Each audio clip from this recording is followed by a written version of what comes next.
ya, mewakili dari Google profil bisnis Umisoft misalnya kan gitu kan, ya sudah melakukan dengan baik-baiknya dan merasa tidak melanggar pedoman, ya tidak melanggar pedoman ketentuan.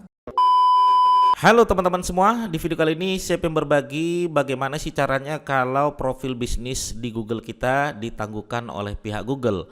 Maka cara mengaktifkannya seperti apa Mas Didik? Saya sarankan teman-teman tonton video ini sampai selesai agar teman-teman sekalian bisa mendapatkan banyak manfaatnya dan juga sekaligus menjawab dari pertanyaan teman-teman yang sering kali bertanya tentang profil bisnis yang ditangguhkan. Silakan tonton video ini sampai selesai.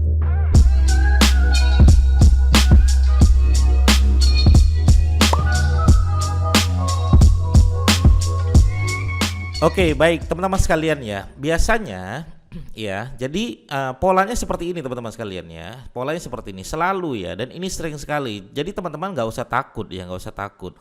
Jadi kalau kita bikin ya profil bisnis teman-teman sekalian ya, profil bisnis ya di Google gitu kan. Ya, sekarang namanya profil bisnis ya. Kalau dulu Google My Business gitu. Nah, ketika kita membuat profil bisnis dan itu tidak lengkap ya, mungkin faktornya mungkin teman-teman sekalian kurang dalam menyampaikan sesuatu hal yang lengkap. Videonya tidak teman-teman sampaikan, logonya tidak teman-teman sampaikan, foto ruko teman-teman sekalian tidak teman-teman sampaikan. Ya, foto karyawan tidak teman-teman sampaikan. Akhirnya ya secara umum ya pihak Google itu pasti langsung ditangguhkan itu ya, ditangguhkan. Ini faktor yang pertama ya. Kita akan bicara secara umum dulu teman-teman sekalian yang sering orang baru aja bikin. Mas Didik, saya baru aja bikin. Ya, nggak pernah merasakan ya sekali aja diterima oleh pihak Google, pasti ditangguhkan. Kenapa ya? Nah, kalau nanti teman-teman sekalian ditangguhkan ya, kemarin saya sempat tanya sama teman saya yang di Medan, ya teman saya di Medan ini pernah langsung ke kantor Google nanya langsung sama pihak Google gitu kan, istilahnya tim Google gitu kan. Tanya itu gimana, kenapa ada profil bisnis yang ditangguhkan, kenapa ada profil bisnis yang tidak ditangguhkan. Ya, lolos aja gitu. Ya, yang lolos ya alhamdulillah karena dia mematuhi peraturan. Yang ditangguhkan mungkin dia kurang mematuhi peraturan. Kalaupun nanti ditangguhkan, kata pihak Google gitu kepada teman saya gitu, saya telepon kemarin, silakan ajukan aja banding. Ya, ajukan banding teman-teman sekalian ya, ajukan banding. Justru nanti kalau ajukan banding dan diterima, justru akunnya lebih kuat, katanya seperti itu. Ya, pihak Google yang ngomong seperti itu. Oke, nah ajukannya gimana Mas Didik? Nah teman-teman sekalian, nanti kalau teman-teman sekalian misalnya profil bisnisnya ditangguhkan, nanti akan ada tulisan seperti ini, profil bisnis Anda ditangguhkan. Nah nanti teman-teman baca di situ, harap tinjau kata gitu kan. Nah jika Anda yakin profil Anda mematuhi panduan, kirimkan profil tersebut ditinjau. Nah teman-teman klik aja di sini di bagian ditinjau. Oke, nah teman-teman masukkan klik di ditinjau. Misalnya, aduh Mas berbahasa Inggris ya Mas Didik. Nah tenang aja, kalau berbahasa Inggris teman-teman ganti aja di sini menjadi bahasa Indonesia, gitu kan? Menjadi bahasa Indonesia. Oke, nah teman-teman bisa jawab dulu di sini. Ya, permintaan pengaktifan kembali bisnis lokal Google profil bisnis. Apakah Anda sudah mengirimkan permintaan pengaktifan kembali profil bisnis Anda? Ya, bisnis ini bilang tidak ya, belum ya istilahnya. Klik tidak, gitu. Teman-teman jawab lagi di sini. Apakah Anda perwakilan resmi perusahaan organisasi? Tidak, bilang gitu kan. Atau iya juga boleh ya. Iya bilang gitu kan. Apakah profil bisnis Anda mematuhi? Kalau teman-teman merasa mematuhi gitu kan, klik aja ya gitu kan. Ya, saya mematuhi. Perasaan saya tidak melakukan pelanggaran. Toko saya emang di sini. Saya membuat titiknya juga benar kan begitu. Nama toko saya nama toko, tidak ada saya lebih-lebihkan. Tidak ada saya buat di situ overclaim. Tidak ada saya masukkan di situ ada tanda merek. Tidak ada saya tambahkan kalimat-kalimat yang sudah kita pelajari. Ya, seperti ini kan. Ya, semua perasaan memenuhi syarat. Nama-nama saya memenuhi syarat. Kode toko tidak ada. Informasi jam buka saya tidak masukkan di nama. Nomor telepon saya tidak masukkan di nama. Karakter khusus tidak saya masukkan. Gitu kan. Dan saya bukan penipu. Ya, dan bisnis saya memenuhi syarat. Istilahnya begitu. Ya, ada tempatnya gitu kan. Nah, kalau emang ada tempatnya, teman-teman sekalian ya, klik bilang iya, kita mematuhi pedoman kualitas profil bisnis kita gitu kan. Nah, teman-teman jawab lagi di sini. Apakah bisnis Anda secara permanen berada di alamat Atau apakah secara permanen melayani area yang ditampilkan? Iya, bilang gitu kan. Ya, iya. Oke. Nah, apakah Anda sudah mencantumkan alamat atau area layanan akurat? Yang akurat untuk bisnis Anda? Iya. Gitu kan, sudah akurat gitu. Oke.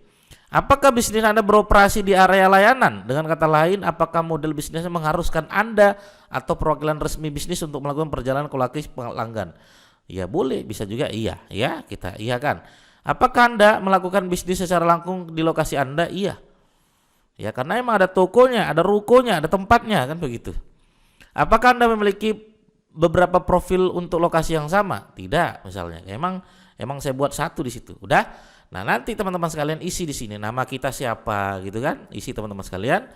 Terus email teman-teman sekalian masukkan di sini email resmi untuk mengelola Google profil bisnis yang sudah teman-teman buat. Ya. Nah, nama bisnis Anda apa? Nama bisnisnya tadi saya misalnya Umisoft ya, misalnya gitu kan. Alamat bisnisnya teman-teman masukkan alamatnya, Salakan bla bla bla. ID profil bisnis Anda apa? Mas, ID itu gimana? Nah, teman-teman bisa cek di sini. ID itu teman-teman sekalian bisa bentuknya adalah telepon, bisa bentuknya adalah chat, bisa bentuknya adalah email, bisa bentuknya adalah saluran lainnya gitu kan. ID profil bisnis. Anggaplah di sini nomor telepon, teman-teman masukkan nomor telepon. Anggaplah di sini email, teman-teman masukkan email misalnya ya. Kita masukkan email yang di sini, teman-teman bisa letakkan emailnya di sini. Gunakan nomor telepon, teman-teman gunakan nomor telepon ya. Masukkan konteks di sini, bilang ya kami mewakili dari Google profil bisnis Umisoft misalnya kan gitu kan. Ya sudah melakukan dengan sebaik-baiknya dan merasa tidak melanggar pedoman ya, tidak melanggar ya, pedoman ketentuan YouTube gitu kan, ketentuan YouTube Google gitu ya. Mohon untuk diaktifkan Google profil bisnis kami. Udah, nanti teman-teman sekalian, nah di sini kekuatannya di sini teman-teman sekalian. Lampirkan salinan dokumen. Dia minta apa? Izin usaha. Ya, oke. Kalau teman-teman ada izin usaha, ya bukti bayar pajak, izin bisnis resmi gitu kan, masukkan filenya di sini. Itu yang pertama. Yang kedua adalah tagihan ya, utilitas nama alamat bisnis lengkap, ya, listrik, telepon, gas, limbah, masukkan di sini. Tagihan file-filenya letakkan di sini. Di foto aja masukkan, kirim gitu ya. Nah ini kalau sampai berhasil teman-teman sekalian, sampai nanti dapat email mungkin 1 kali 24 jam selama 7 hari gitu, selama seminggu teman-teman cek. Kalau keterima maka lebih kuat akunnya dibandingkan yang langsung keterima. Oke. Nah seperti itu caranya teman-teman sekalian ya. Jadi tidak usah khawatir teman-teman, istilahnya ajukan aja banding ya, ajukan aja banding dan merasa tidak melakukan pelanggaran dari pedoman komunitas Google. Oke, begitu teman-teman sekalian, mudah-mudahan bermanfaat dan juga menjawab dari pertanyaan teman-teman sekalian yang selama ini Google profil bisnisnya selalu ditangguhkan oleh pihak Google. Seperti apa caranya? Silakan ditonton ulang dari awal tadi. Seperti itulah caranya agar kita bisa memenangkan, bisa kembali aktif ya Google My Business kita, atau istilah sekarang disebut dengan Google Profil Bisnis. Terima kasih teman-teman sekalian. Bagi yang mau bertanya langsung aja bertanya di kolom komentar kami. Terima kasih. Assalamualaikum warahmatullahi wabarakatuh. Bye bye.